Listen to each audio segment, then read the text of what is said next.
जैसे मैंने अभी बताया कि चार्ज सेपरेशन तब तक होता रहेगा जब तक कि इसके दोनों टर्मिनल्स के बीच में मैक्सिमम पोटेंशियल डिफरेंस डेवलप नहीं हो जाता।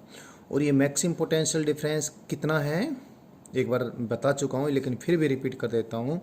मैक्सिमम पोटेंशियल डिफरेंस है W/Q। और ये W/Q क्या है? W/Q है maximum work which the chemical force can perform in transferring unit positive charge from Y to X. तो बार बार रिपीट कर रहा हूँ लेकिन ज़रूरी है मैं बताऊँ। इस सेल के अंदर तब तक चार्ज सेपरेशन होता रहेगा तब तक सेल के दोनों टर्मिनल्स के बीच में मैक्सिमम पोटेंशियल डिफरेंस डेवलप नहीं हो जाता। और ये मैक्सिमम पोटेंशियल डिफरेंस कितना है? It is equal to the maximum work which this chemical force or the force of non-electrostatic origin can perform in transferring unit positive charge from y to x। अब इसको थोड़ा सा और भी आगे ले जाते हैं। केमिकल फोर्स के पास मैंने अभी थोड़ी देर पहले बताया भी था, ये काम करने की ताकत, काम करने की एबिलिटी आई कहाँ से? इस एनर्जी रिलीज से। सो W/Q which is the maximum work which the chemical force can do on unit positive charge, actually it is the energy available per unit positive charge in this chemical reaction। इसको इस प्रकार से हम थोड़ा सा और समझ लेते हैं।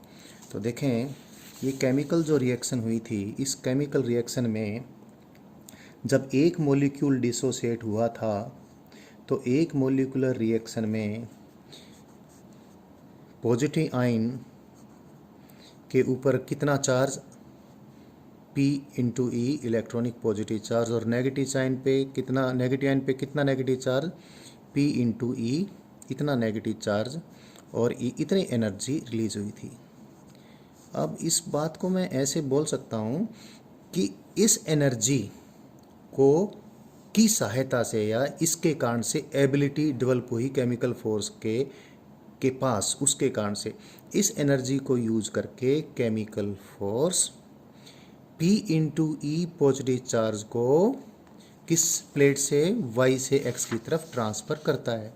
सो this energy is energy available in transferring P amount of positive charge from Y to X।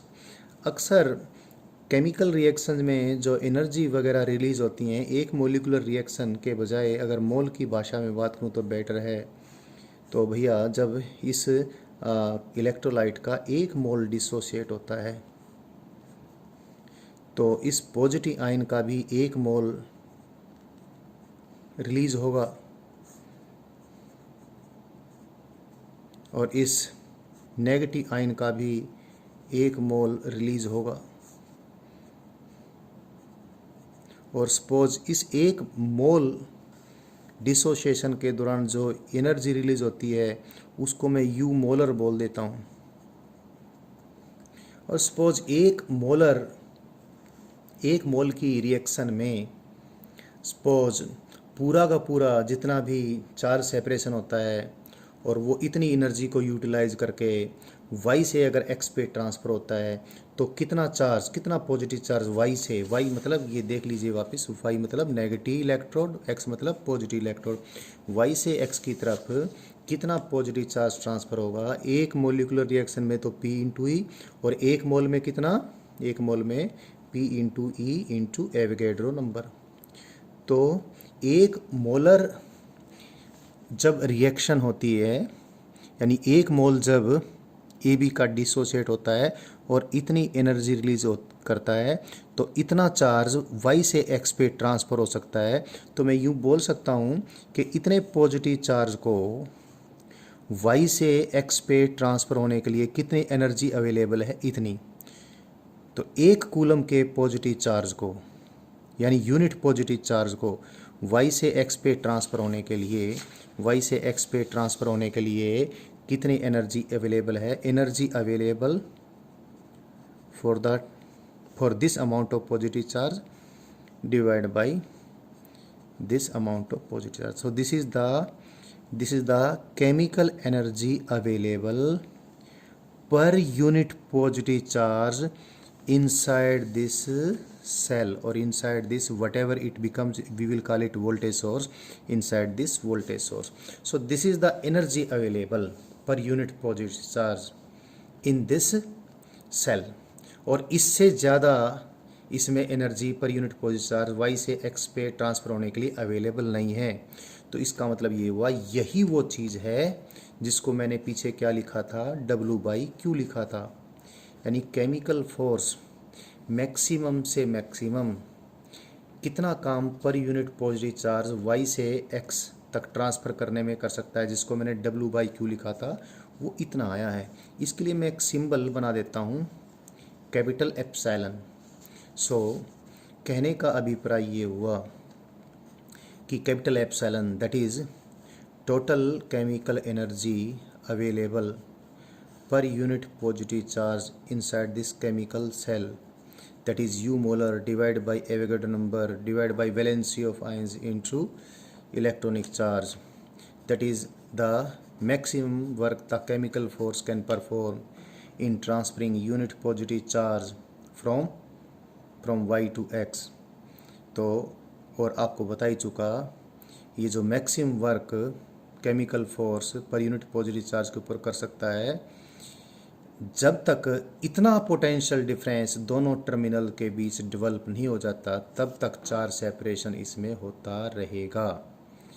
अब सारी बात मैंने आपको बता दी है, और मैं इसको एक बार फिर रिकैप कर देता हूँ इसकी, कि इस सेल में जिसने वोल्टेज सोर्स के रूप में इलेक्ट्रॉन सक्शन पंप के रूप में बिहेव करना है, इस सेल में तब तक जो नॉन इलेक्ट्रोस्टैटिक एजेंसी का जो फोर्स है, यानी जो केमिकल फोर्स है, अपना रोल प्ले करेगा और चार्ज सेपरेशन करेगा, जब तक कि इसके दोनों टर्मिनल्स के बीच इतना मैक्सिमम पोटेंशियल डिफरेंस डेवलप नहीं हो जाता। और जो किसके बराबर है, जो है maximum chemical energy per unit positive charge inside this cell, और जो कि क्या है, maximum work the chemical force can perform in transferring unit positive charge from negative terminal of this voltage source to its positive terminal। so and इसको मैंने symbol क्या दिया, इसको मैंने एप्सिलॉन सिंबल दिया। इसी को मैं अभी एक और नाम भी देने वाला हूँ, वो देखें ज़रा। अभी मैंने इस वोल्टेज सोर्स को किसी एक्सटर्नल सर्किट में जोड़ के उसमें करंट फ्लो करवाने की प्रक्रिया शुरू नहीं की है। अभी तो सिर्फ इसके अंदर की मैकेनिज़्म ही बताई है, किस प्रकार से इसमें चार्ज सेपरेशन होता है और कैसे इसमें इलेक्ट्रोस्टैटिक फील्ड डेवलप होती है। तो अभी मैं ये कह सकता हूँ, एक वर्ड में यूज़ करना शुरू करता हूँ आपसे, कि अभी ये voltage source open circuited conditions में है। यानी इससे हम कोई एक्सटर्नल सर्किट में कोई करंट फ्लो नहीं करवा रहे हैं, यानी इसको हमने किसी सर्किट में नहीं जोड़ा है, यानी इसके टर्मिनल्स से हमने कोई करंट ड्रा नहीं किया है। ऐसी सिचुएशन में मैं ये कहूँगा कि the voltage source is under open circuited condition. तो जब ये voltage source open circuited conditions में है, तो उस समय इसके दोनों टर्मिनल्स के बीच जो पोटेंशियल डिफरेंस है, वो मैक्सिमम पोटेंशियल डिफरेंस होने तक डेवलप होता रहेगा। और जो मैंने यहाँ पर 2-3 बार रिपीट कर करके आपको बता दिया है। So this is the maximum potential difference. और मैक्सिमम पोटेंशियल डिफरेंस तो डेवलप होकर रहेगा ही नहीं, तो चार्ज सेपरेशन होता रहेगा, केमिकल रिएक्शन होती रहेगी।